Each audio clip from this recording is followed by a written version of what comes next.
The No BS Spiritual Book Club, the only no BS guide to the best spiritual books to inspire your own journey of self-discovery. Here's your host, founder of the No BS Spiritual Book Club, Sandie Sedgbeer. Hello and welcome. Joining me today to share the stories behind the 10 books that impacted him the most on his life journey is a man who over the past 50 years has challenged stale doctrines, called leaders to account, awakened minds and healed wounded souls through his 40-plus books, which have had nearly 80 translations.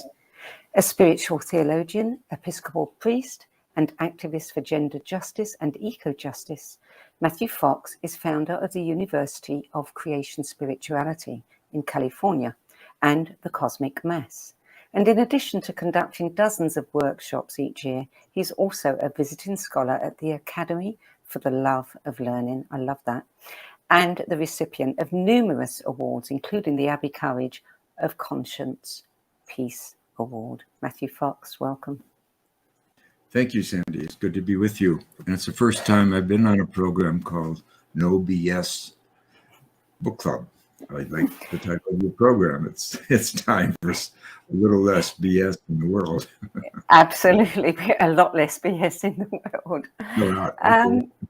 So let's start by you telling me about the challenge of having to pick just 10 books from the many, many, many that you've read over the years.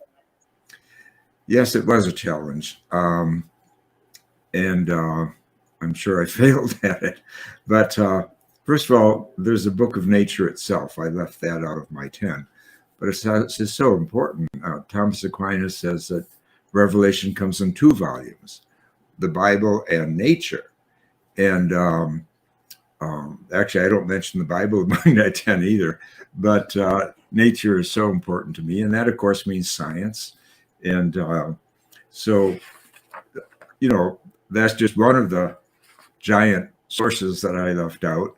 I also left out the Tao Te Ching, which I think is one of the greatest achievements of humanity, that beautiful book. And some of my favorite mystics, I didn't include them, like Julian of Norwich, whose picture is behind me here. That's the cover of my latest book on Julian of Norwich. And because she lived through a pandemic much worse than ours in the 14th century. And she was the first woman to write a book in English, although it took 300 years for it to get published, which, as I propose, is a long time to wait for your first book review. But I think she's amazing. She was 700 years ahead of her time. She was a feminist. She developed the idea of God as mother and Christ as mother more fully than any theologian until the last 20th century. And that's why she wasn't published. And when a book did come in the 17th century, hardly anyone paid attention. And of course, Hildegard of Bingen, I've written 3 books on it, and she's a Renaissance woman, first-class genius of the 12th century. And but I didn't include some of these people I've written books about, even though obviously I have to read them. They are books I've read, these people. And of course, Thomas Aquinas. But I'll probably be quoting them as we move along anyway. But I tried to be kind of personal, look at my story. And that's why the first one I mentioned is Tolstoy's War and Peace, because I read that when I was 16.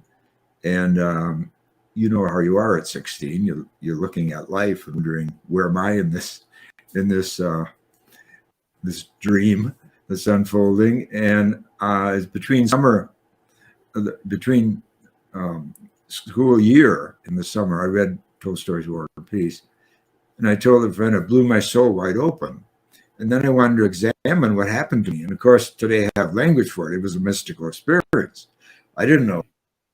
I just knew something happened that was important. And so in many ways, I think my vocation to pursue spirituality, I owe to Leo Tolstoy.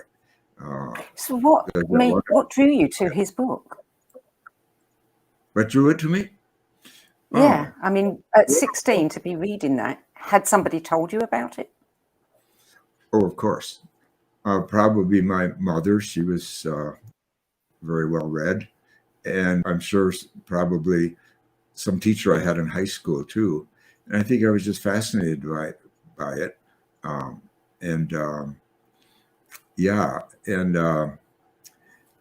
love one reviewer years later I read said that described the book this way. He said, if life could talk, life would speak thus. In other words, as in War and Peace. And that's how I felt about it, that all of life, there was a panoply, an opening of all of life there. And again, at 16, you're looking for something like that. You're looking, what is this thing all about that we call life? And as it turns out, like in my first book, I define prayer as a radical response to life. And that's interesting because that's what I felt introduced to by the words, the stories of Tolstoy in War and Peace. And of course I got some flack from theologian types that God isn't in your definition of prayer. Where's God? Where's God? I said, chill, practice life a little more, maybe you'll find the divine there bubbling up. And then many years later, I read many mystics. Thomas Aquinas says God is life, per se life. And Hildegard of Bingen says God is life, God is music. And so all the mystics talk about God is life. So the fact that I got kind of impaled for leaving God out of my definition of prayer, what can I say? Again, I owe that to Leo Tolstoy too, I think. Many people, refer to it as a great novel, but he didn't regard it as a novel, did he? He regards Anna Karenina as his first novel. He doesn't regard this one, apparently, as a novel at all. That's interesting. How do you think he regarded it? I don't really know. I don't know, but I read somewhere that he certainly did not regard it as a novel. I think because it carried so much, I think as a historical chronicle, probably. There's so much philosophy in there as well. So much philosophy, yeah. Yeah. Well, that's very interesting. That I didn't know that he didn't describe it as a novel. But all I know, it had the power for me, and it was significant. But it has to be. Many people, it often shows up on greatest novels of all time lists, doesn't it? Well, hear that. I'm in good company. One thing I am aware is that Gandhi was turned off by Christianity because he was living in South Africa, and a very good expression of it there. So he wasn't interested in Christianity until he interacted with Tolstoy. And as Tolstoy, he really introduced him to Christianity. And then Gandhi ends up taking the Sermon on the Mount and making it practical, turning it into the theory of nonviolence that brought down the British Empire, with no lives lost. And that also, of course, was borrowed by Dr. King and Mandela and others. So that, to me, was a very interesting connection, too, that Gandhi was very inspired by Tolstoy and Tolstoy's version of Christianity, enough so to look for himself and then create his own version of what Jesus was trying to teach. And again, it's so interesting. It took an outsider, a non-Christian. It took Gandhi, who is Hindu, to put some of Jesus' teachings into real practice, into history itself. And so that's a story in itself too, isn't it? Absolutely. Is your list in chronological order?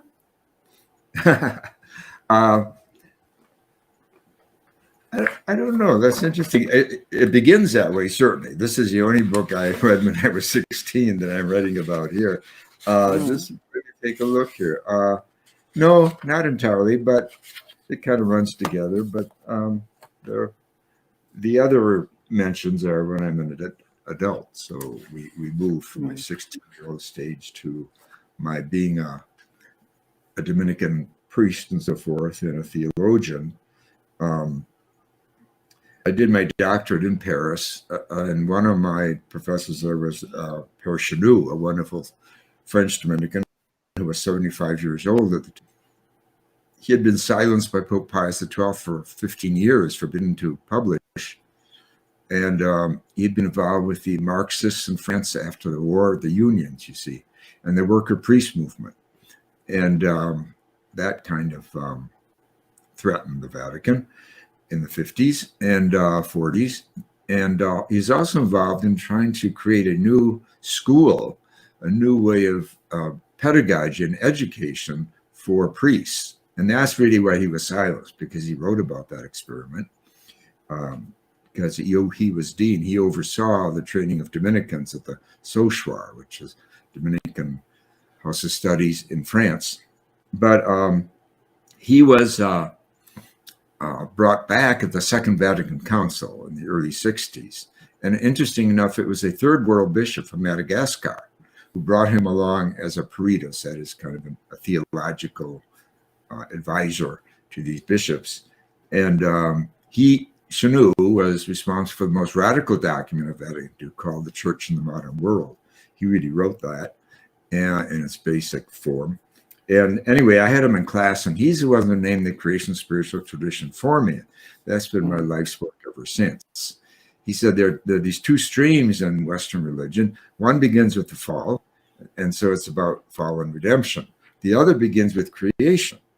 And the former has been, of course, the dominant message, but I became very interested in that which began with creation. First of all, because when I studied with him in 1968, ecology and the environment was already on our agendas as human beings, if we were awake, and also because it answers so many questions to me about feminism, about non-dualism, about the role of the artist and justice and joy as well, and science.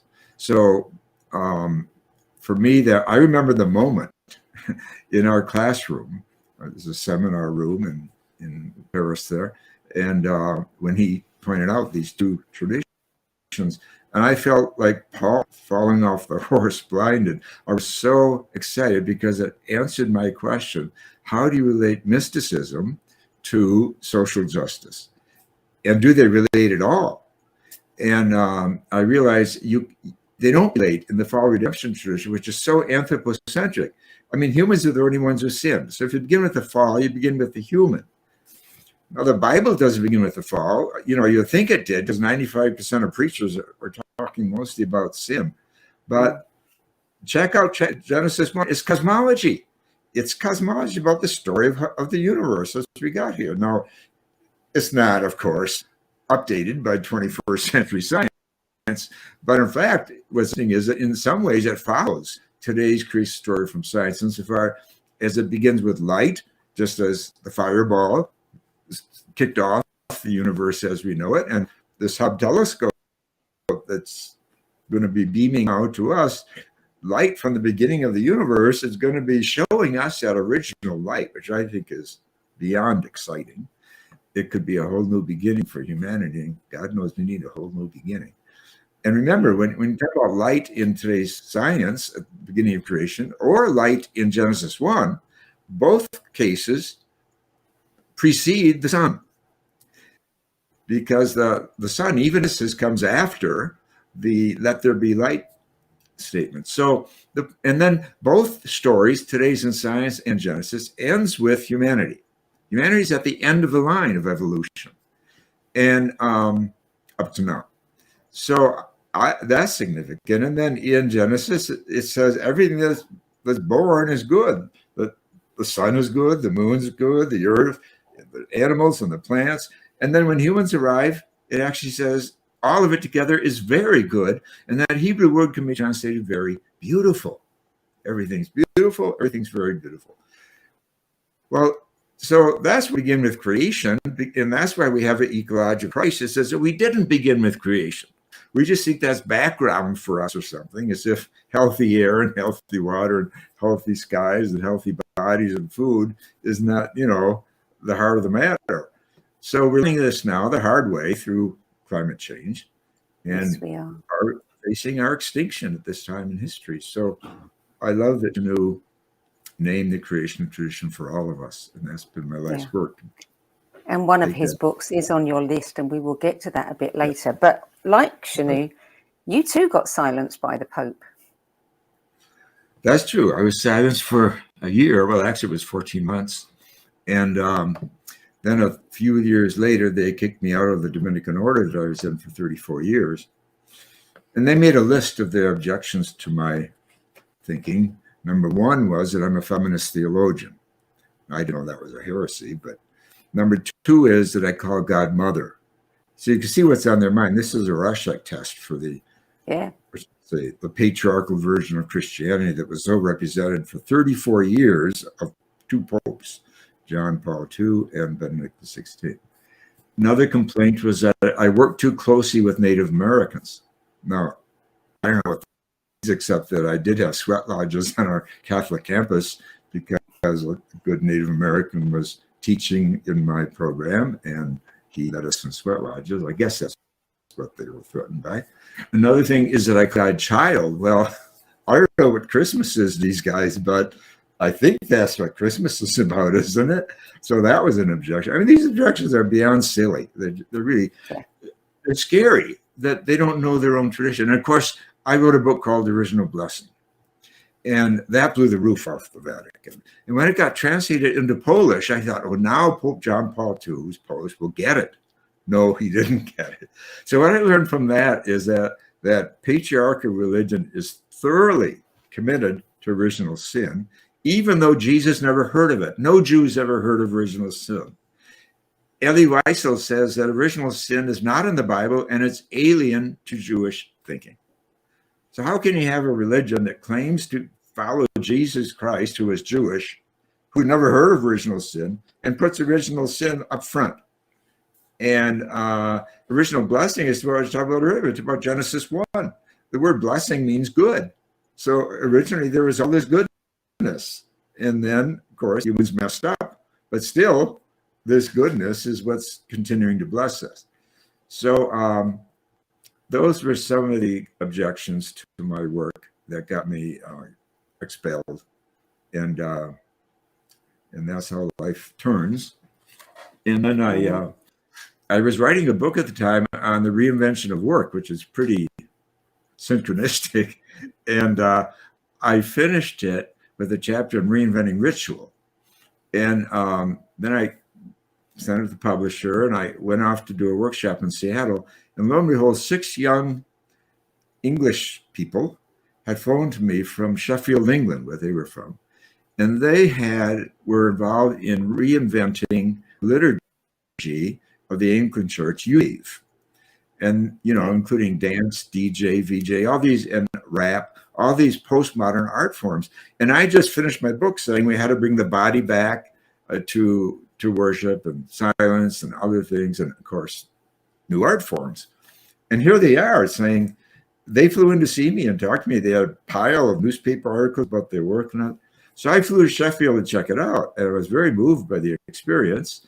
And I said, how can I help you guys? And they said, well, we're already using your theology of the cosmic Christ and so forth. But if you were to become an Anglican priest, you could run interference for us. And because most theologians don't get why we're doing what we're doing. So I thought about it and I prayed about it. I said, well, the Pope's fired me. He doesn't need me. So I called the Episcopal bishop in San Francisco, went to meet him, and said, I'm thinking of becoming an Episcopal priest for only one reason, to work with young people to reinvent forms of worship using postmodern arts and so forth. He said, go for it. He gave me a green light, Bishop Swing, good man.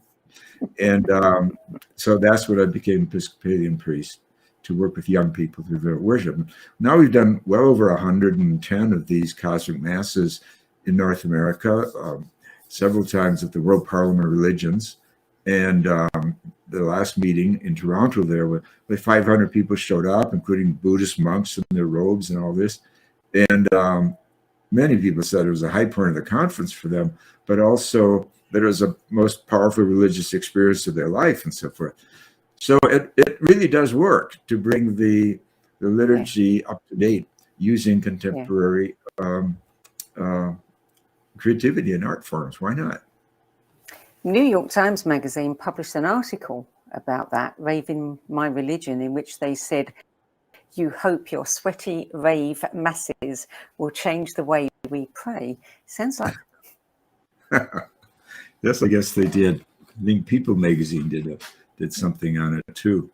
But yeah, I think ritual is important. Look here in America, in August of all months, 65,000 people gather in a desert for ritual. They call it Burning Man ritual. Yeah. Now, that just shows how hungry people are for ritual. I mean, if anything, you think, well, they'll wait till it's February, not August in the desert. So they're willing to sacrifice too. And so that just shows that the human animal is very needy of healthy ritual that connects us to the whole, to the cosmos, yes, where the psyche can grow and connect to the cosmos and feel connection. That's the word, isn't it? Exactly. Yeah. And so there's a need for this, and so many of the churches are so bound down and tight, and all the prayers in a book. You know, you go to church, you have to be literate in today's world. You got to find out what page you're on too, and none of that interests me as prayer. I'd rather go in a sweat lodge. Fearful. What's that? It's all too fearful. It's all too fearful. It's all based on fear. Yeah, and also Rilke said 100 years ago, he said, the work of the eyes is finished now. Go and do heart work on all the images that are imprisoned within you. So heart work is what real prayer is about. And it's not about reading something else. It's about reading your own heart and putting it out there, and then inviting others to put their hearts out there. And that's why dancing our joy and grieving together, we always do a grieving practice as well at our masses, and then building up the energy to go out and do something in the world that's, that's more joyful and compassionate and just. That's what can happen in healthy ritual, and it needs to happen. And we have to get our eyes out of the books so it can happen. Yeah. Bring the body. Well, let's look at the second book on your list, which the Village Voice described as not for the timid, and a brilliant book that was for nothing short of the overthrow itself. And it is God the Father Towards the Philosophy of Women's Liberation by Mary Daly, which was published in 1973. One of the pioneers of feminist theology. Yes, when I wrote that book, when I read the book, I called her up. I never met her or anything. She was at the Boston College University, which is a Jesuit college in Boston, but she got in a lot of trouble with them over the years. But I called her up on the phone and I said, I just want to thank you for your book. I said, I think it's a wonderful book, an important book. And I said, I think it makes Karl Marx look like a pansy. And there's this long silence. And then she said, thank you very much. And then I invited her out to our college. There's another women's college, Barra College in north of Chicago, and to speak. And of course, we had supper together. And I realized my compliment to her was the perfect compliment, because she was a warrior. And I think she liked being compared favorably to Karl Marx. She was also an Irish woman. She had a good sense of humor, but she was tough. And when she gave her public lecture, when she was finished, it was Q&A time. She said, for questions and answers, I'm not going to call on any men. We women have been listening to your men questions for hundreds of years. Now's your chance to sit and listen to ours. With that, 40% of the faculty got up and walked out right like that. And these were undergraduates. It's an undergraduate college. And 6 months later, they were still talking about Mary Daly's lecture and what happened and everything. So I thought that was a perfect educational experience. So that's what you want to do with young people, is get them involved in something so exciting and full of questions that they're still talking about it 6 months later. Isn't that what school is about? Isn't that what learning is about? So, but for me, even beyond God the Father, that she was, and this is why I told her she was more radical than Marx, because she was dealing with language. And of course, Marx is big on caste systems and social structures and all that stuff, which is important to critique, just like Charles Dickens did the same in his way at the same time as Marx. But the whole idea of language, to me, is even more radical.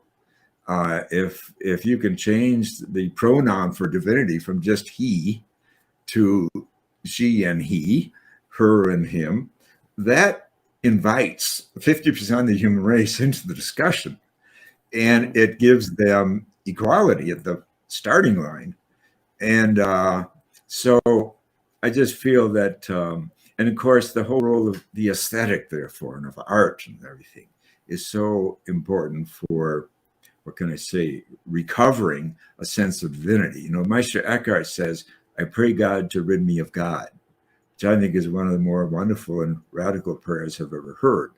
But you could apply it in this instance with Mary Daly, that we have to be rid of an all-male God if you're going to create cultures that are gender balanced.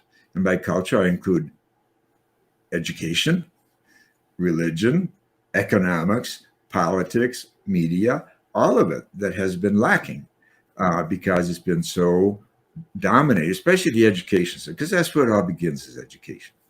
But, you know, education was co-opted by patriarchy in the modern era.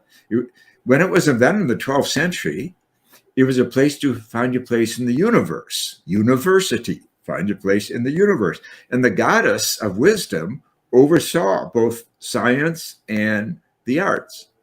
But gradually in the modern era, they threw out the goddess, they threw out wisdom, and became nothing but a pursuit of knowledge. And knowledge by itself can be very dangerous because it is about power. But without wisdom, it's doubtful that we use the power wisely and correctly for future generations and the rest. So I think the real undoing of patriarchy has to be faced in academia and in education. And really, half of my life has been about trying to renew education.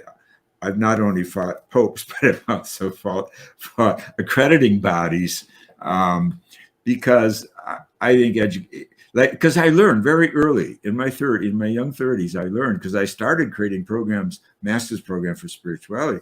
And I realized you can't teach spirituality in a rational based educational system. You have to make room for the body, where the heart is after all, and for the intuition, which is what mysticism and creativity are. So I redesigned education, what I call art is meditation. So we, in my programs always, in my university, we had seminars and read books and write papers and all that stuff on the one hand for the intellectual brain, the rational brain, but also we had art as meditation and body prayer because we have to feed the intuitive brain too. And, you know, Einstein himself said, quote, I abhor American education, unquote. And why? He said, because you've been given two gifts, the gift of rationality, the left brain, and the gift of intuition. And he said, the first should serve the second because values do not come from the intellect, he said. Einstein said values come from intuition or deep feeling, which are the same thing, he said. And so what we're doing in a system that only values the rational is we're not teaching values. It's a valueless system, which explains a lot of the judges on the Supreme Court, if I can jump to that topic right now, and many other atrocities that happen in our world. So, and I love to quote Einstein on that because you can't accuse him of being anti-intellectual. So anyway, that's part of what I think Beyond God the Father implies, and the whole feminist movement that really stood on her shoulders in a way, Mary Daly. So I honor that very much. And like one feminist writer I really love is Adrienne Rich, the poet, and her wonderful book, essay book on Of Mother Born, a really important book on the divine, on the feminine, and what's missing in our culture. And I don't know, as a man, I feel that is so important for men as well as for women, and for mothers and fathers raising boys and girls, that we have this balance. and return it to and undo patriarchy. Patriarchy is a perversion of the masculine. Absolutely. Yeah, to serve certain interests, mostly. And a third woman whose book you admire is Clarissa Pinkola Estes, Women Who Run with the Wolves, Myths and Stories of the Wild Woman Archetype. Yeah. Exactly. Wonderful book, wonderful woman. Well, again, another one that you called as soon as you read the book. It is. I did. I don't do that often, but when I'm really moved, I do crazy things. And yeah, I called Clarissa on the phone, and I'd never met her or anything, but I told her I just loved her book. I think it's one of the most important spiritual books of the 20th century. And I said to her, I think you were the Teresa of Avila of the 20th century.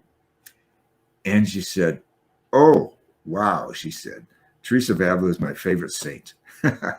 So I kind of hit that one on the head too, I guess.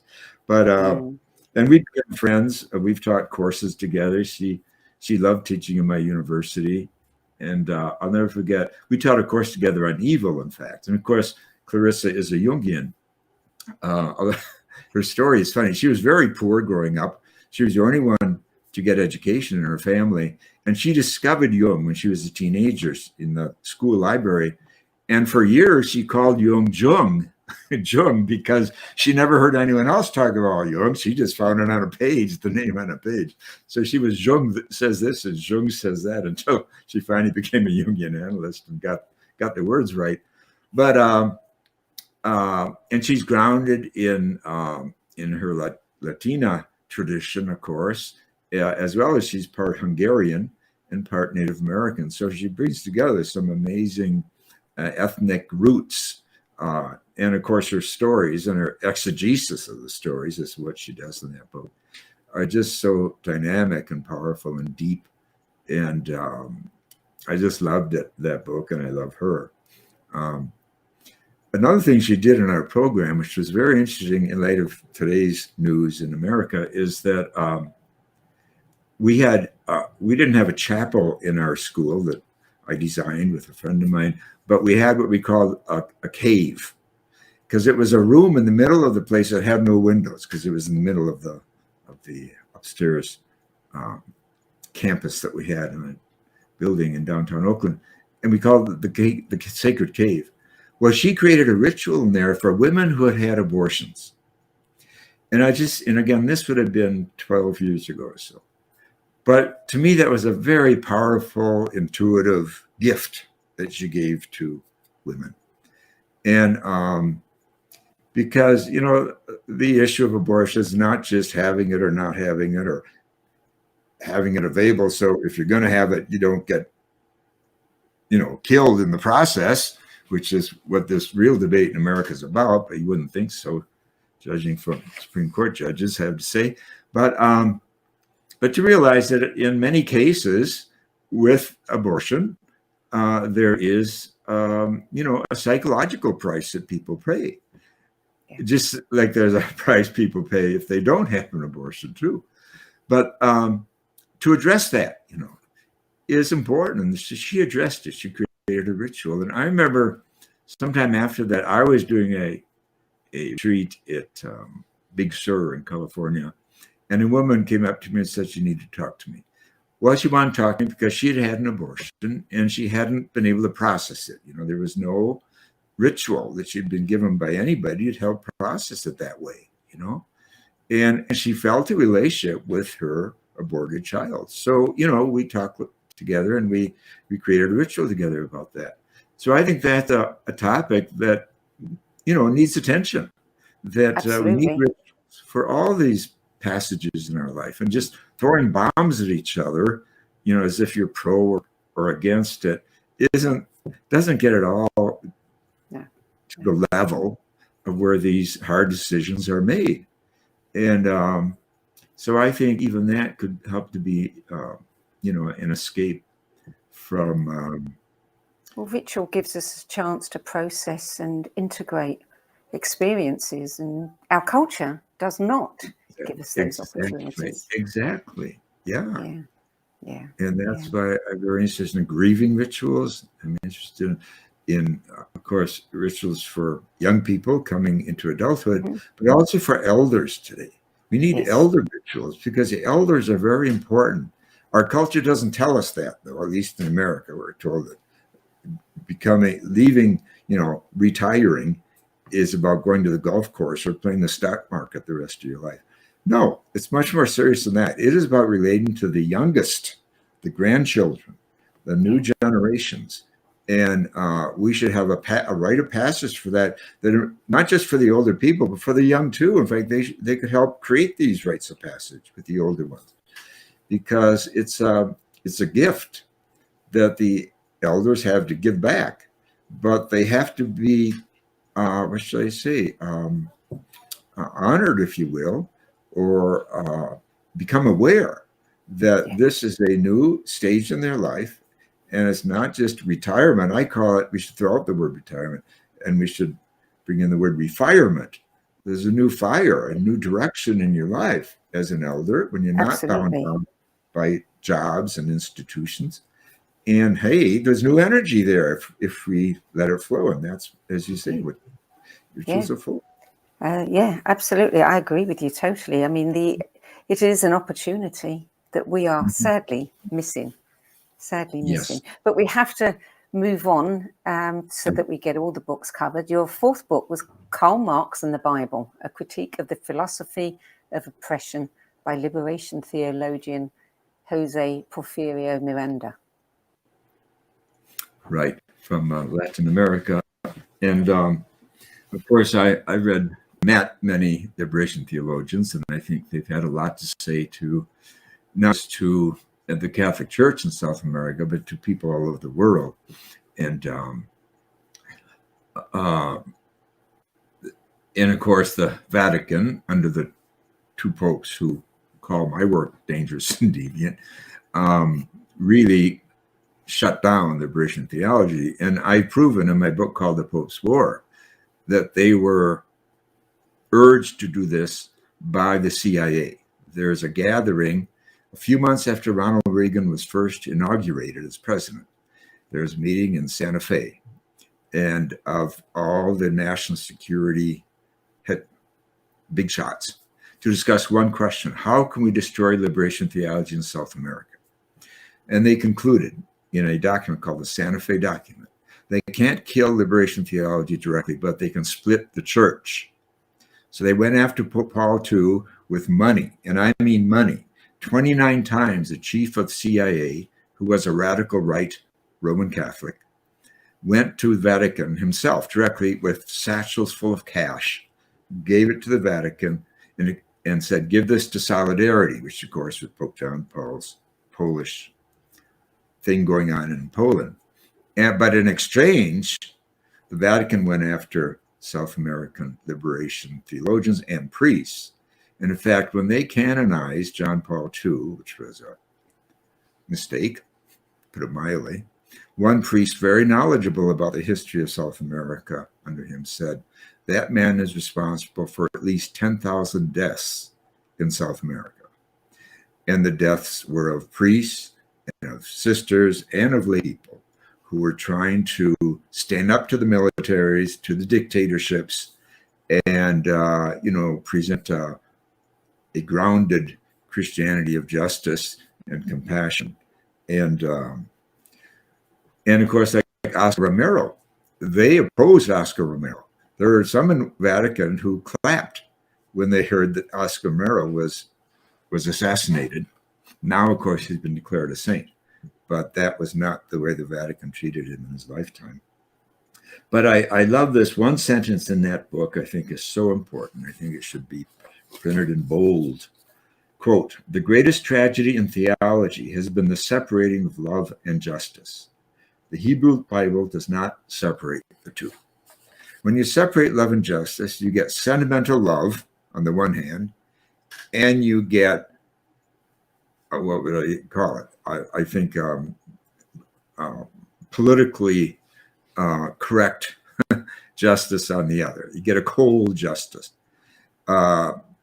Hesed, the Hebrew word, means compassion and justice. And Meister Eckhart says, quote, compassion means justice. Well, that's the Jewish teaching. That's a prophetic teaching. That's how Jesus saw it too, therefore. And so that was a really important book for me.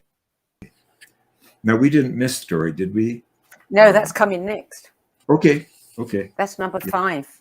Thank the you. universe story. My numbering is a little different from yours, but that's okay. You got a later version. It may be the way that we put them up on the website and balance out the length of them. But the universe story, from the primordial flaring forth to the Echozoic era, a celebration of the unfolding of the cosmos, by Thomas Berry and Brian Swin. Right. Well, I knew both men well. Brian Swin was on my faculty for many years, and together he and I met Thomas Berry. It was Brian's idea, because Brian was a physicist and cosmologist. Pardon me. And he discovered Thomas Berry's work, which was not well known, and he got really excited about it, because Berry, who was a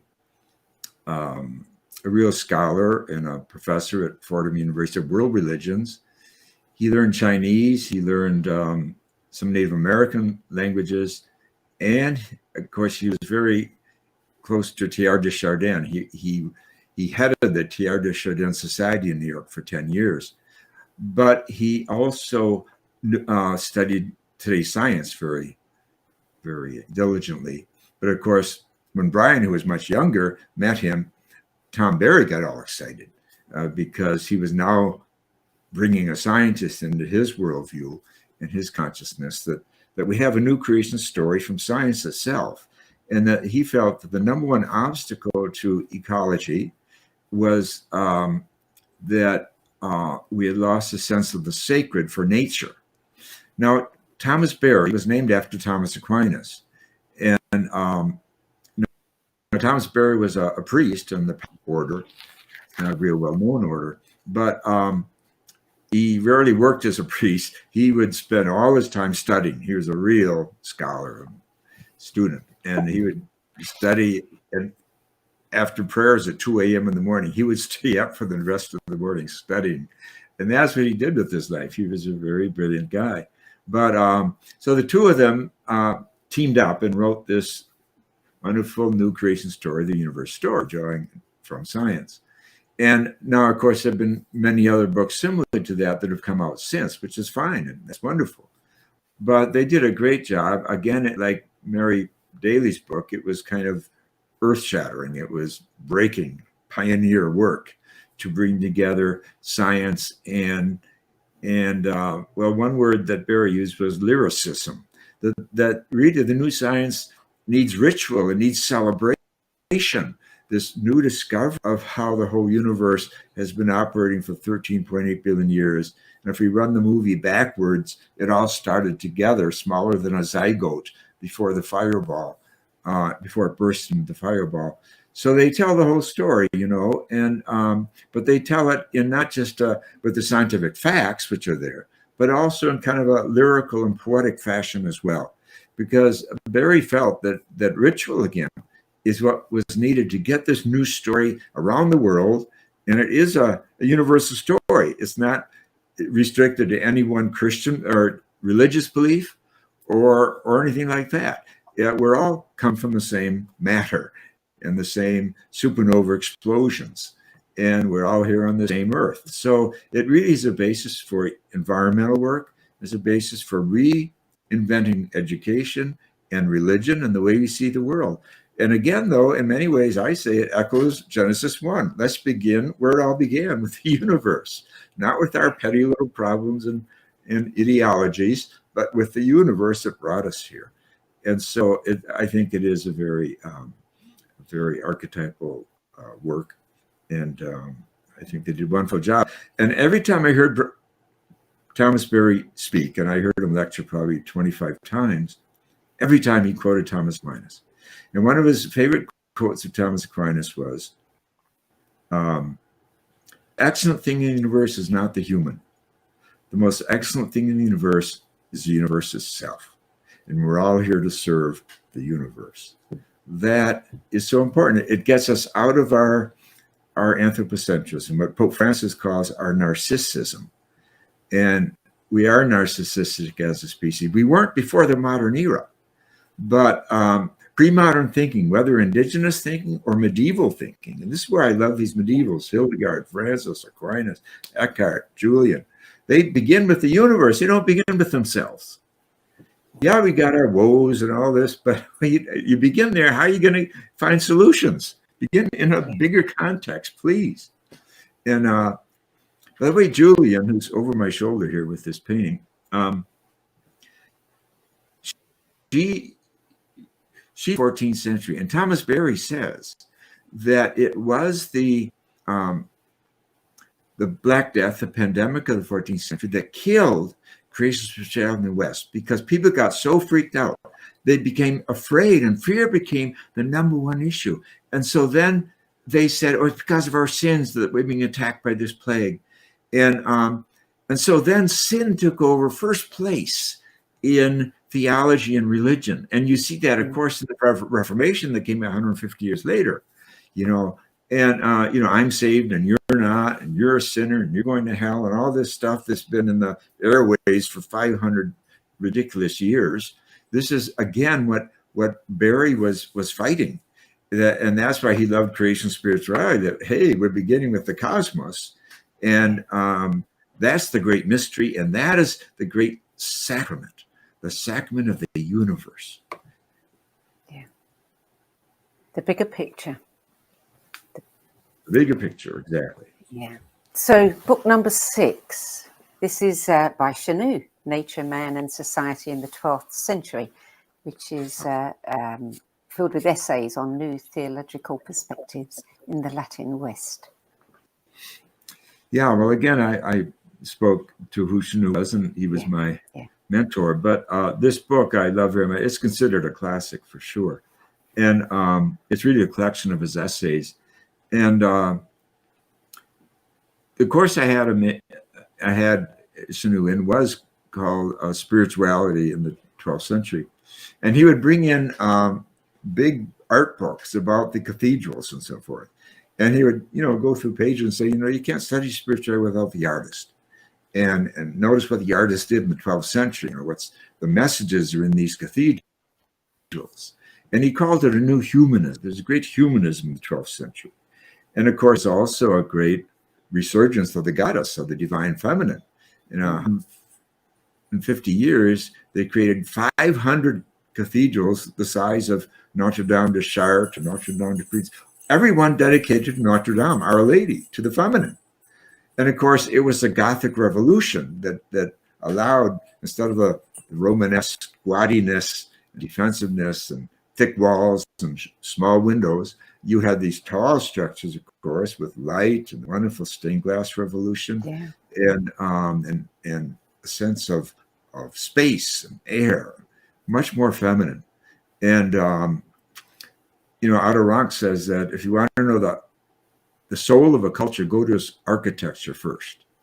And I think that's what Chenu was emphasizing there. And I'll never forget when I met, long after I graduated, I would return to Paris periodically and I'd visit him. And the last time I saw him, he was 95 and he was blind. And he put his arm around me like this. And he said, never forget, the greatest tragedy in theology of the last 300 years has been the divorce of the theologian from the painter, the dancer, the potter, the artist, and the filmmaker. Of course, that's very French to include the filmmaker in the history of art. But that always stuck with me. And that's one reason why I think I had the intuition to create programs which included artist meditation, that all of our pedagogy included artist meditation. Yeah. Because it's in art that we get to our true images, to our true experiences. So I would have classes on clay as meditation, dance as meditation, painting as meditation, of course, singing is meditation, sculpture, even massage is meditation. And it's in those classes that people really got in touch with their deeper self. And wonderful things, wonderful conversions happened in people's lives because they got out of their heads and they were instructed by these wonderful artists that I would hire as teachers for whom art was a spiritual practice, not just a technique or something. And of course, we had body prayer on every morning of every day that we were in session. We began the morning that way. Circles of dances, universal peace, the dances from many traditions, Eastern and Western. And again, the body, honoring the body, bringing it into prayer and into study, into the study place called school. That was so important. So I owe Shanu a lot for that. And this book of his on the 12th century for me is an exciting book. It's a scholarly book, but I used it as a text for undergraduate students at Barrow College, and they loved it. They got it. I had to walk them through it sometimes, of course. It wasn't something you'd read just in your dorm on your own, but they got it. Here's a deep thinker talking about, and Shanu said that the 12th century was the only Renaissance that worked in the West. The 16th century Renaissance, which is all we hear about, was top down. It was popes hiring Michelangelo and all that. But the 12th century, he says, worked because it was from the bottom up. It was freed serfs, and it was women, and it was the poor who gave birth to the cities that exploded in the 12th century, and of course to the Latin Quarter, to the universities that were invented in the late 12th century, and who took the power away from the monks, who were so in bed with the feudal system, which was land. And then all that energy and power moved to the cities, and where the young people had fled to, among others. And so you had this wonderful nonviolent revolution, if you will, what he called the 12th century Renaissance. So that always moved me, and I've always been looking since, I think, for what are the signs of Renaissance in our time, at this time around the world. So, book number 7, The Genesis of Faith, The Depth Theology of Abraham Joshua Heschel by John Merkel. Yeah. Well, I've often said if I was alone on an island and I was allowed 2 authors, 2 books, it would be the work of Rabbi Heschel on the one hand, and the work of Howard Thurman on the other, the African-American mystic. Because I think both of them just bring a tremendous depth and richness to the soul. Now, I also know that in my head, I've memorized so much Hildegard and Eckhart and Aquinas that I don't need their books with me. They're in my head. But Merkel is interesting because he was a lay Catholic who got his doctorate at Louvain University in Belgium, but he did it on Rabbi Heschel. And he produced this book. He's done other books, but I just love this book. The Genesis of Faith, The Depth of Abraham Joshua Heschel. It's so wonderfully done because it's like an index or encyclopedia of all of Heschel's work. So there's this wonderful index, and you can look up, for example, awe or wonder, which is one of Heschel's favorite themes. He says awe is the beginning of wisdom. He talks about radical amazement and all this. So it's a real important theme to him. But of course, he writes about it in this book and that book and this book. Heschel wrote lots of books, but what Merkel does was he'll have the theme of awe, and then he'll bring in passages from Heschel, from so many of his different works. So you really get a rich naming of what this important concept is about. And he does that with all the important concepts, including, liturgy and worship and prayer and meditation and justice and all this stuff. Of course, Heschel, as many people know, walked with Dr. Martin Luther King in Selma, and he was very abused for doing so. His daughter, who I met, Suzanne Heschel, who's a feminist theologian now, she says when she lectures to Jewish groups, she says, if you have that iconic picture of my father walking with Dr. King at Selma, take it down. You don't have a right to show it because you did not support my father when he needed the support. And it is true that Heschel got a lot of flack from the Jewish community for marching against segregation in the South. And their argument was, look, there's enough anti-Semitism in our world without also bringing in the segregation question, the black question. But Heschel didn't pay any attention to those criticisms. He kept marching. Once when he came for marching with King, his daughter, who was 9 or 10, said, Daddy, what was it like marching like that? And he said to his daughter, I felt that my feet were praying. I felt my feet were praying. And you have to know how courageous it was to march at that time. I mean, you've probably seen the movies of John Lewis being beat up and so forth, and they had dogs, and they had fire hoses, and of course police on horses and everything, blocking the street and everything. So I mean, it was a very risky option to take. And so Heschel wrote the major book on the prophets. It's about this thick. It's a very scholarly work. So he wrote about the prophets, but didn't stay in his ivory tower or in his comfortable synagogue. He marched. He did what prophets do. And he says the essence of what prophets do is to interfere. He interfered with racism. He interfered with injustice his whole life long. So I just love Heschel's work. And because he's a Jewish rabbi, I think he's the kind of person who taught Jesus. I feel when I'm reading Heschel that I'm getting much closer to what Jesus was all about.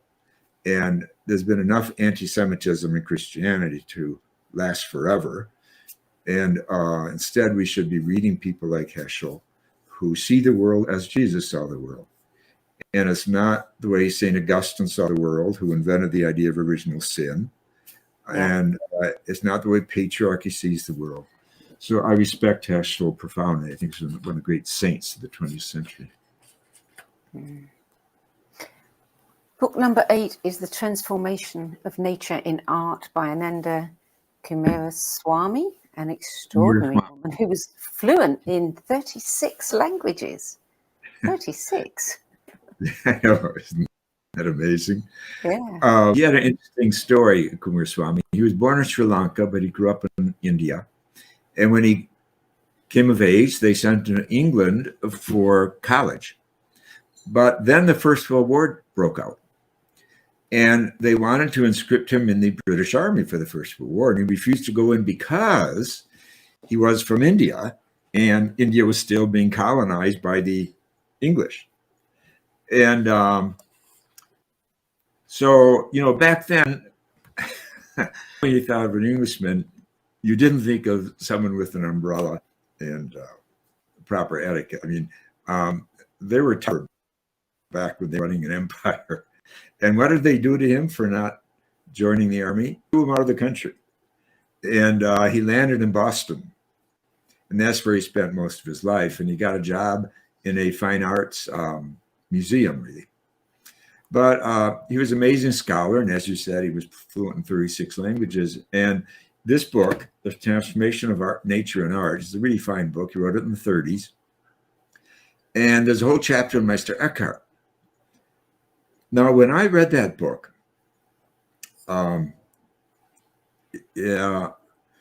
chapter on Eckhart changed my life because it was the first real introduction I had to Eckhart. Moreover, there were whole sentences that he quotes in Eckhart that I had published that year in an essay on space and time. I mean, they were my sentences, but here Eckhart had written them in the 14th century, and Coomaraswamy had translated them in the 20th century.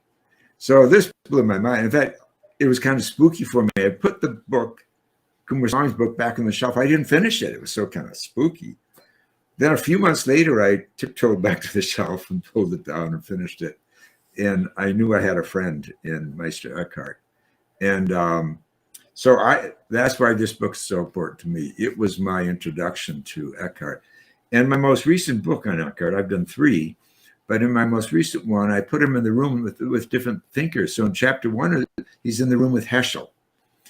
In chapter 2, he's in the room with Teilhard de Chardin and Thomas Berry, cosmology. Chapter 3, he's in the room with Thich Nhat Hanh, Buddhism. But down the line, I put him in the room with Coomaraswamy, and Father B. Griffiths, who was a British monk who lived in India for 50 years. So the whole Hindu connection. And Coomaraswamy says that reading Eckhart is like reading the Upanishad. That is the greatest compliment a Hindu could make of anybody. And he also says the whole sentences in Eckhart that feel like they were written in Sanskrit. So the point is Eckhart is the world's deepest ecumenist. That Buddhists claim him as Buddhist, and Heschel, we could claim him as a Jew. Heschel never read him. I will do that for him. I have a chapter 2 on Black Elk and Eckhart because he's so indigenous in a lot of his teaching, but also that he is Hindu and Sufi. That Rumi and Hafiz actually were on the earth when Eckhart was. Both of them were. And Eckhart has been called a Sufi by Sufi scholars. So, and he's a feminist. I have a chapter on Adrian Rich and Meister Eckhart too. He's a very strong feminist. He backed the Beguines of the Middle Ages, the women's movement in the Middle Ages. So again, I owe Coomaraswamy for my basic introduction to Eckhart. Now, I never heard Eckhart's name once in my training as Dominican, and Eckhart was a Dominican.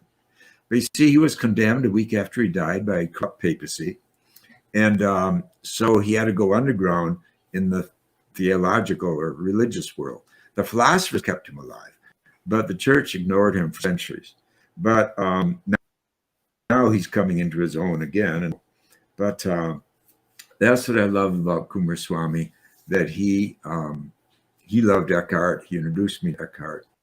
And interesting enough, it was a Buddhist, Dr. Suzuki, who converted Thomas Merton, the Catholic monk, through Eckhart. He told Suzuki said to Merton, read your one Zen thinker of the West, Meister Eckhart.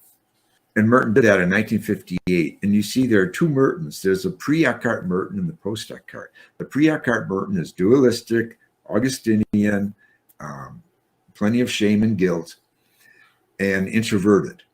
But the last 10 years of his life after reading Eckhart is a prophetic Christian. He's writing about Buddhist Sufism, indigenous people and their genocide toward them, civil rights. He was very close to King. He was very close to Thich Nhat Hanh.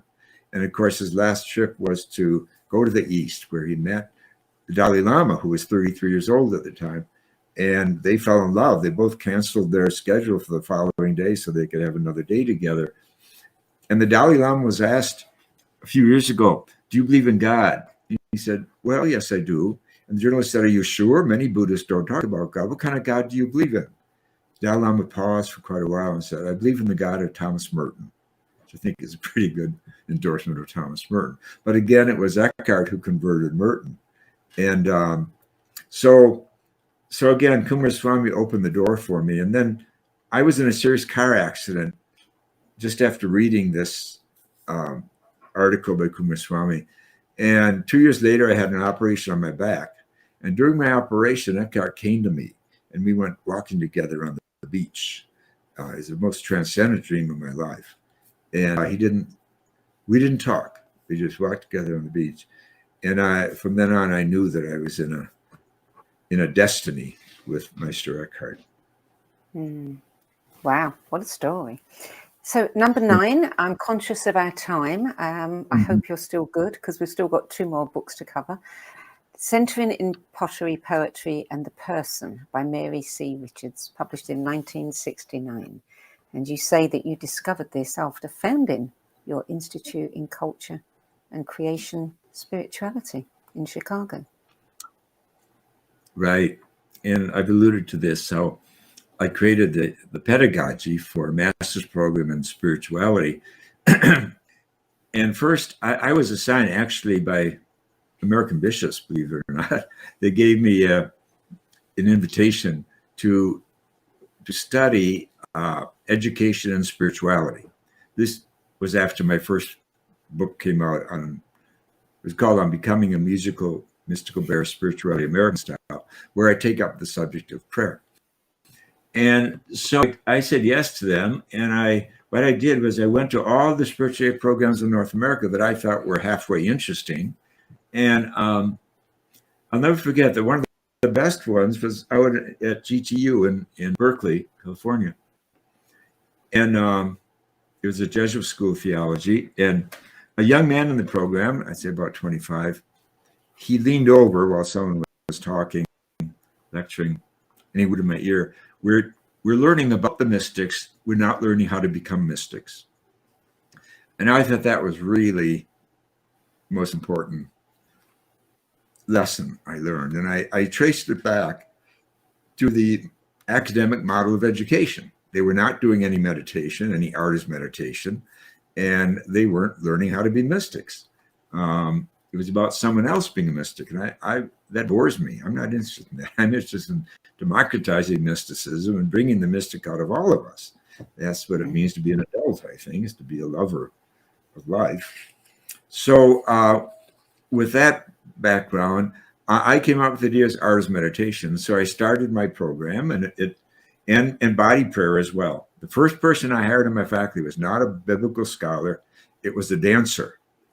She was a Catholic sister who did circle dances. For example, she had music like the Quaker songs. It's good to be simple. I forget that right now. But anyway, and she'd lead us in circle dancing. And it was wonderful. And I saw how it affected people, including the men, for them to dance instead of talk all the time and read all the time. So anyway, after I think the first or second year of my program, I came across M.C. Rich's wonderful and important book, Centering.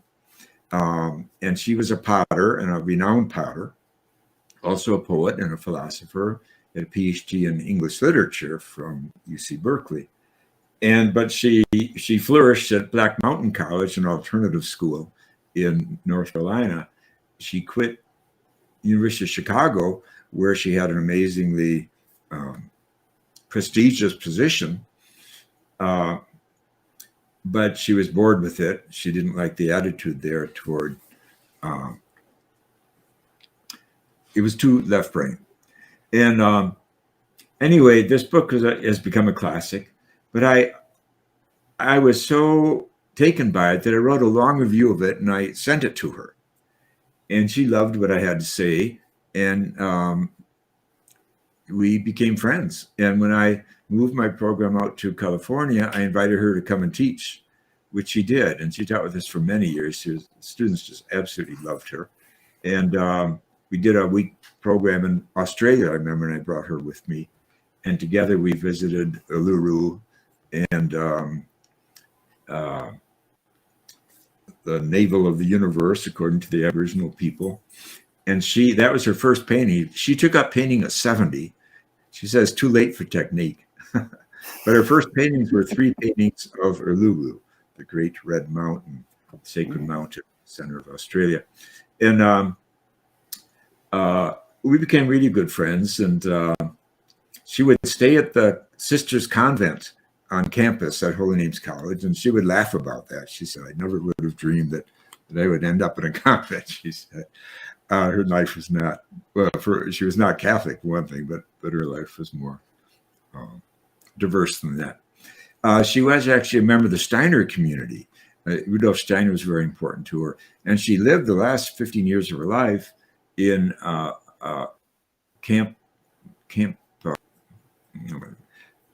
village dedicated to adults with mental disabilities and ordinary adults living together. She was one of those ordinary adults, and she would teach clay to all these people and everything.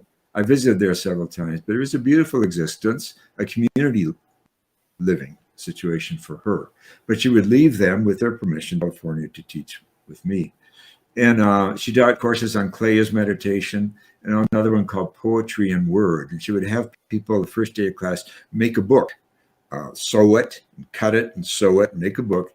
And in that book, they would keep their thoughts and their poems and their sketches and then share during the class. So she was a genius at artist meditation. And we did a wonderful special celebration for her on her 25th anniversary of her book, Centering. We held it at a wonderful public auditorium in San Francisco on the water there, and her close friends, Merce Cunningham and who was the dancer, of course, and then his partner, who both of whom won the Genius Awards. They were faculty members together at Black Mountain College, so their friendship went way back, and they came for that occasion. And I'm sorry that the Zen musician, who was also a close friend and was a partner to Merce, can't remember his name right now, but they presented and everything at that 25th anniversary. And Merce was not in good health, but he created a dance with his fingers, a beautiful dance with his fingers. It was amazing. And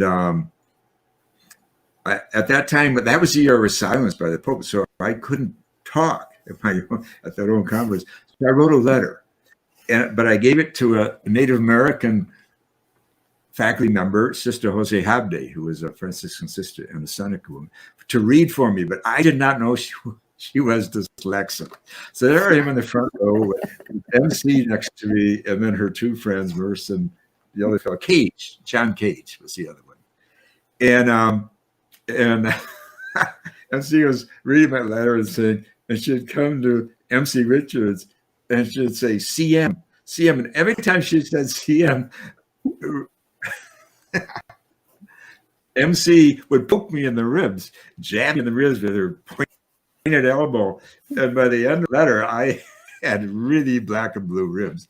But the whole thing was very fun and very funny and special. So anyway, I think that there's a reason why Centering is such an important book, and it will be for generations, because MC brought the wisdom of the artist with the help of her philosophical mind and her poetic expression to speak wisdom about what the artist gives the world. And just one sentence in that book is her statement that redemption comes through the body, and that if we increase our capacity for perception, we increase our capacity for justice and compassion. And she uses frequently this term, moral imagination. Moral imagination is such a wonderful term, and it's so important that we need imagination to make things better. Indeed. So the last book, Beyond Psychology, by lecturer, writer, creative theorist and therapist Otto Rank, published in 1958. Yeah, it was originally published in 1939 because he died in 1939. And it was published posthumously, yeah. That was the earliest I could find. Pardon me? That was the earliest I could find. Oh, I see, yeah. Well, that would be the latest, edition, I'm sure. Yeah. But it's just that it was done then. And it was posthumously. He had not finished it quite when he died. He died quite young. But, he was in Freud's original circle. He was the youngest of all his followers there. And everyone agreed he was the most brilliant. And certainly Freud did. Freud put him in charge of two of his magazines, cultural magazines, that he edited and really wrote. A brilliant man. But he broke with Freud, especially over the artist. He felt Freud was doing reductionism, saying all art comes from a bad relationship with your mother or something like that. And one of his major works is called Art and Artist. And I discovered Rank through Ernst Becker in his book, The Denial of Death, which won the Pulitzer Prize after he died. He says that Otto Rank's Art and Artist was the most important book of his life. And I read that book, and it is a very good book. But I love Beyond Psychology even more, I think. All of his books are important. And he's now being acknowledged as the father of humanistic psychology, that Rogers, Rollo May, and Maslow all stand on the shoulders of Otto Rank, and they admitted it. But Rank was vilified by the Freudians after he left Freud. And so his name is not well known in psychology circles and so forth. But one thing that I love about him in this book, Beyond Psychology, I think it's the first chapter that is on Karl Marx. Well, just the fact that a psychologist is writing about Karl Marx, and his question poses, why was Karl Marx so successful? And he said, because he appealed to the irrational of people, ordinary people and poor people, the oppressed people. And he offered hope. And Rank says our society is overly rational, which is, of course, what I was saying about our educational system. And that's really a critique of patriarchy, isn't it? This overly rational. I think life is just about numbers and power, and it's about more than that. So that's one chapter I just loved in that book. But another is on women. He says that women have to discover their own psychology. He said this psychology, of course, in 1939, he's talking about Freud, whom he knew very, very well. Freud was a father figure to him. He says this psychology is about man's last attempt to control nature, this time his own. So that's just a powerful sentence about patriarchy. Control nature, control human nature. And he said, and he gave this at a lecture actually at the University of Minnesota. He said, what we need is a women's psychology by women, and we need a children's psychology, because the children have so much to teach us about being whole people, about being spontaneous and playful and joyful, that you will not find in current psychology, meaning in Freud. So I just love the title of his book, Beyond Psychology. And he has this beautiful passage where he talks about how everyone is looking for a beyond. We're all looking for a beyond. Yeah. I just think the word for the frontier, for edges. And in many ways, my life's work has been to move beyond religion as we know it. The spirituality is something that's beyond institutional religion.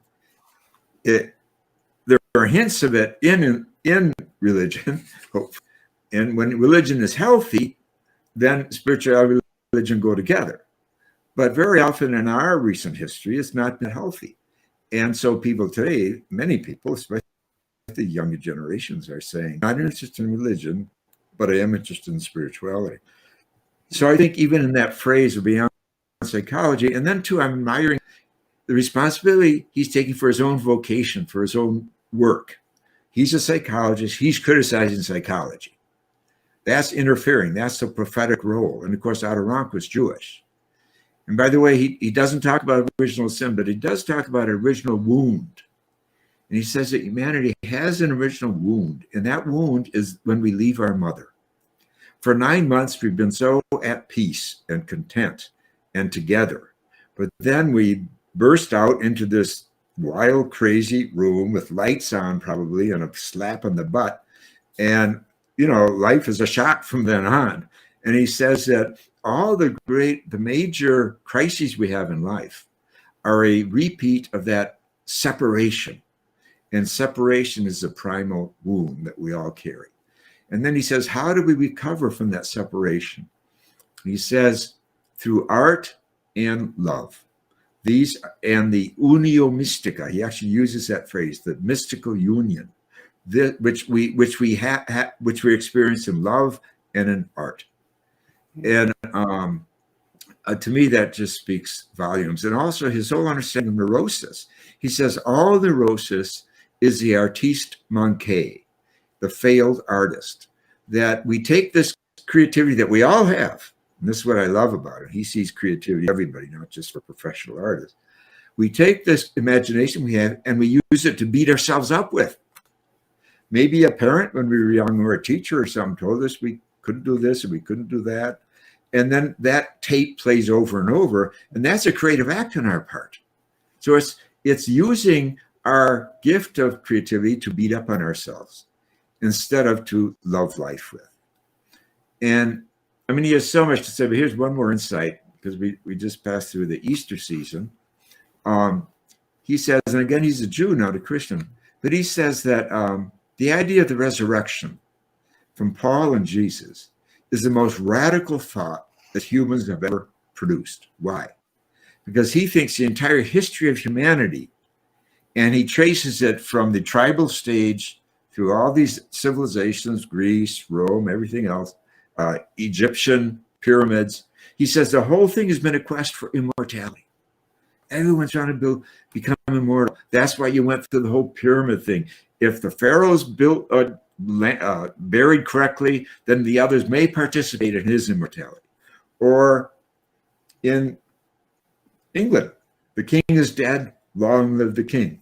So everyone participates in the immortality of the king and so forth. And of course, Donald Trump, all these towers, immortality, but name will go on and all this stuff. What he says is that Jesus and Paul, the idea of the resurrection, democratizes immortality. So now no one has to worry about death. We can get on with living.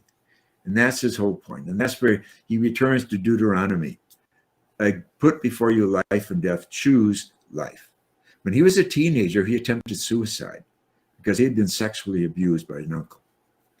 And of course, he failed. But he wrote in his journal, I must give birth every day if I'm going to live. And this is why he was so attracted attractive to artists. In the 30s, when he left Freud in Austria, Vienna, he went to Paris. And Anais Nin was one of his patients. In fact, she wrote the foreword to his Art and Artist book, and they became lovers for a while. And what's his name now? The guy who did a Tropic of Capricorn, Tropic of Cancer. Yeah, on the tip of my tongue. I know my name is slipping. But anyway, he too was one of his patients. So he counseled these artists, and that's where he was most at home. But he said psychology itself is an art. And that's why he stepped away from Freud's thing about lying on a couch and all that. It's a relationship. You have to build a relationship, and you're not holding all the answers like Freud felt he was to the patient. You're in dialogue, creating a third thing together, and that's where the humanist psychologists built on that whole idea that the process was itself a work of art, the process of healing. And anyway, he was just full of wisdom, and he's been thoroughly ignored by the mainstream. But one thing that's interesting, the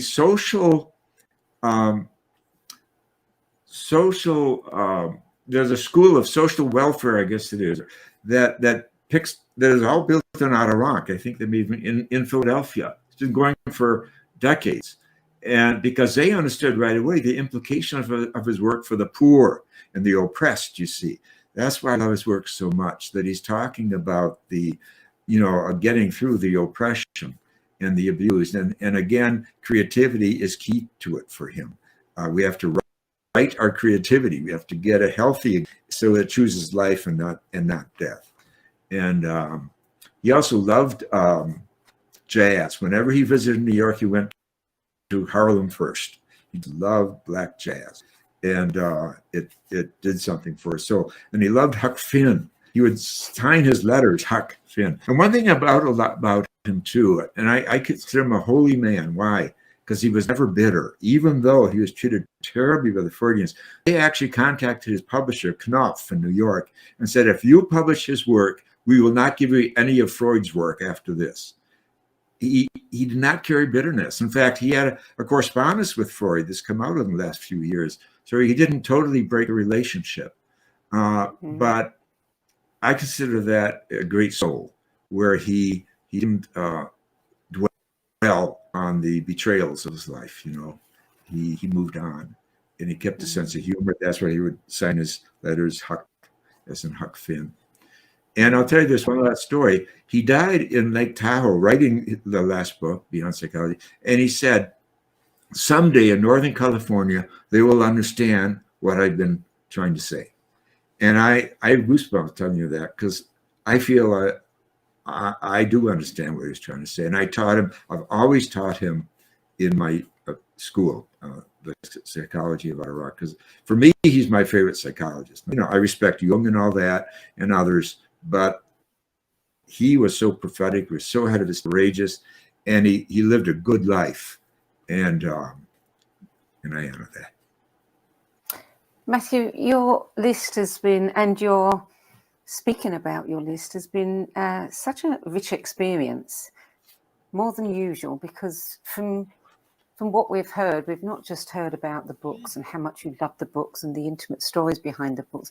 We've learned so much about the authors and your relationship with them on one level or another. So it's been like having a course. Thank you. Thank you very much for that. You. Thank you for I'm your very... question. I asked that question before, so I praise you for your question.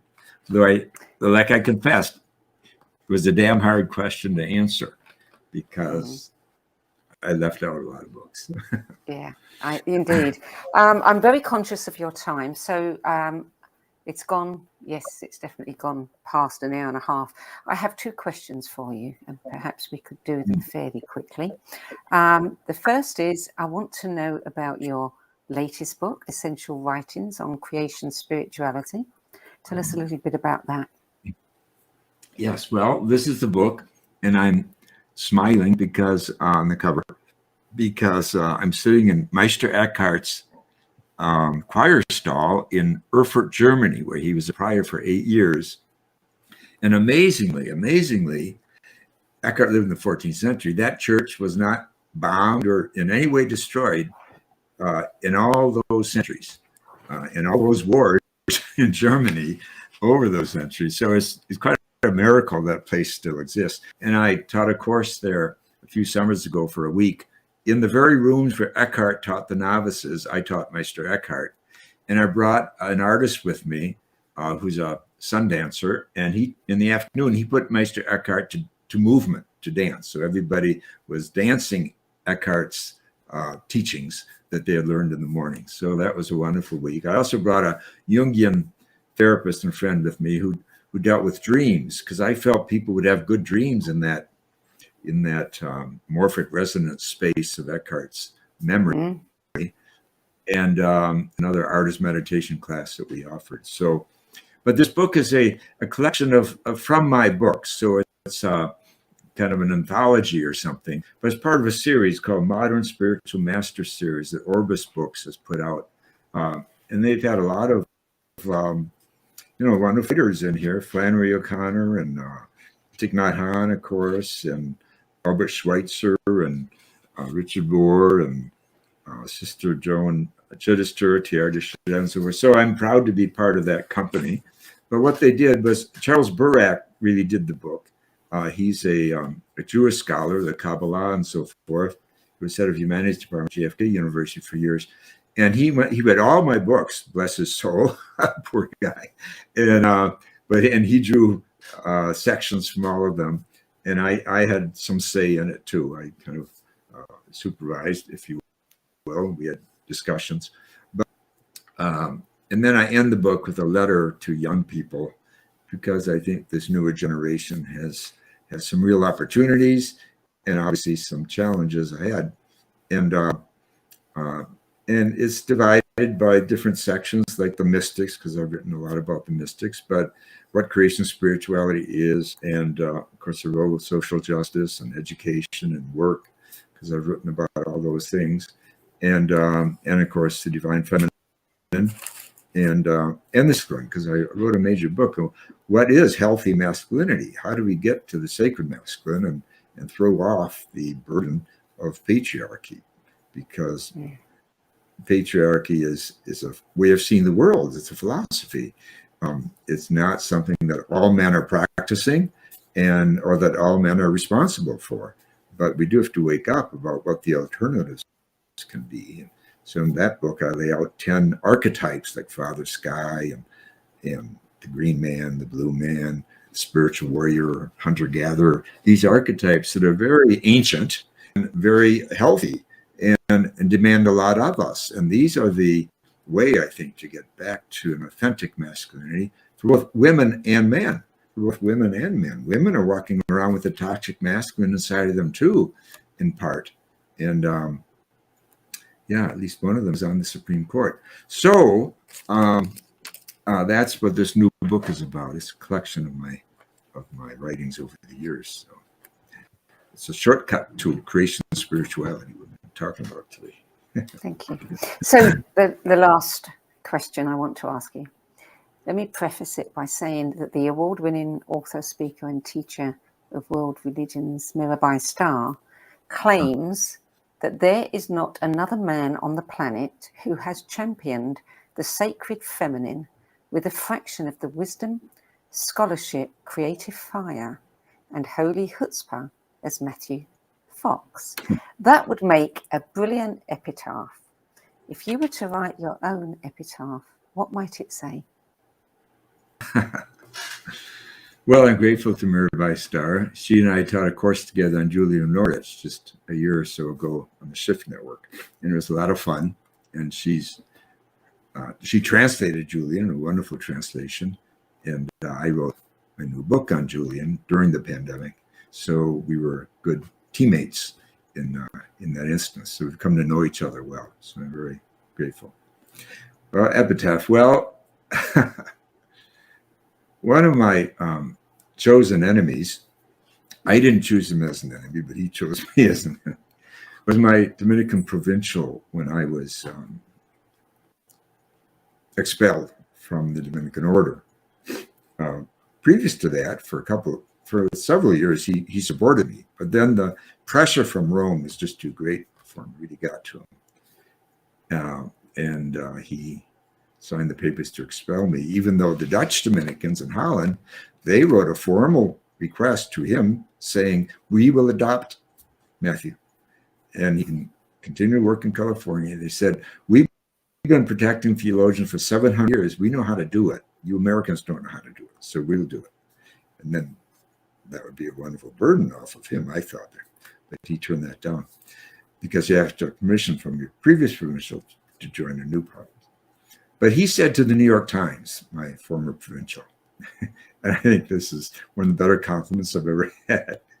He said to the New York Times, well, he said, society turned right and the church turned right and Matthew Fox did not. So I think that's one of the best compliments I've ever had. I think it summarizes what a lot of my trouble was, and it doesn't come from an ally like Julian, like Mirabai Starr. It comes from a person who chose to make himself my enemy. That would be a brilliant epitaph to have on the headstone, because forevermore people will read that and go, I wonder what he did. And then they'd have to find out. Matthew Fox, thank you so much for adding your 10 best list to the No BS Spiritual Book Club's library of recommendations. I've thoroughly enjoyed every moment we've had together. I know we've run a little bit over time, but it's been well worth it. Well, thank you. And thank you for your fine questions, including your initial one. And thank you for the title of your book club. It's my favorite title. Good. Pass it on. You can learn more about Matthew Fox's books, articles, events, speaking appearances, just about everything that he's doing. And he's doing some amazing stuff, believe me, at matthewfox.org. And you can also check out Daily Meditations with matthewfox.org. That's it for this week. I'm Sandie Sedgbeer, and I'll be back at the same time next week with another edition of the No BS Spiritual Book Club's 10 Best Interviews. Till then, it's goodbye from me. If today's conversation sparked your curiosity, you'll love our other shows. The Synergy Sessions, where leading-edge thinkers collide in bold, unscripted dialogues that ignite new possibilities.